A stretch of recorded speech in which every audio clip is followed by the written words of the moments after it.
Hi everyone. We're a small group here, so the purpose of this speech is honesty, and it's not a rousing or beautiful reflection, but it is, I think, appropriate for the moment that we are in. The people of Gaza are hurting. If the pain feels like it is fading away in this city, for some of us, that is because the atrocity is less immediately visible, it's less confronting, but it continues, and it will continue for a lifetime. Those lifetimes of our people in Gaza should be confronting to us, though. As I was walking here to the vigil, I saw men and women in line for food and clothing, and as we know, Gaza was raising the alarm. They were raising an alarm for them too. Gaza has tens of thousands of amputees and injured people and child amputees, the largest such population in the world, U.S. manufactured. It's this nation's greatest export. In the demolition of their homes, there is an amputation of those memories, of those people who were their family and were their world.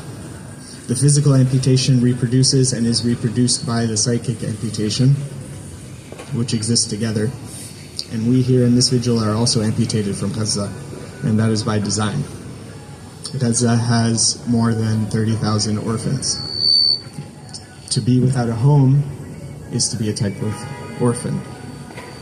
As our people returned in the hundreds, carrying what little they had to the north, to leveled Jabalia and Beit Hanun, they reversed the march of the Nakba. That much cannot be taken away from them. They had refused total displacement. That return this past week enacted a return to an older story. Total struggle produced unequal sacrifice. Tomorrow we hope Zakaria Zubaydi and others will return home. The men and women who returned to their homes after decades in Zionist prisons were collectively failed. Their new lives were imperfectly secured, and that return is colored by the blood of Gaza's martyrs. It was the communities that produced martyrs and prisoners that felt the greatest accountability to them. In Yemen, in Lebanon, the same is true. They showed us what a different world could look like, as did Al-Aqsa flood. They refused to abandon those prisoners, and that is why they're returning home. The horrors of the last year and a half will sit with us all, but we must prepare ourselves for the possibility that this year will be similar. They have set the stage for more mass displacement and mass death. They cannot accept that the people withstood their violence. They cannot accept that the resistance in Gaza and in Palestine was unbroken. Zionism has been discredited. It has been shown to be an ideology of death and racism, and it's our job to ensure that it remains that way. Whatever moved you to be at this vigil, whatever moved you to care about this struggle, it needs you now more than ever before.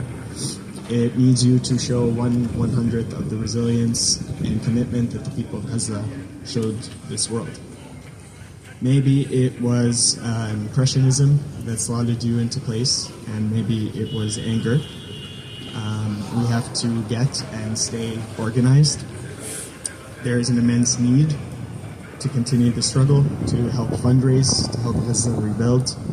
There is a need for us to continue our efforts to hold to account those that are responsible for this, the media that enabled this, and the people of Gaza spoke.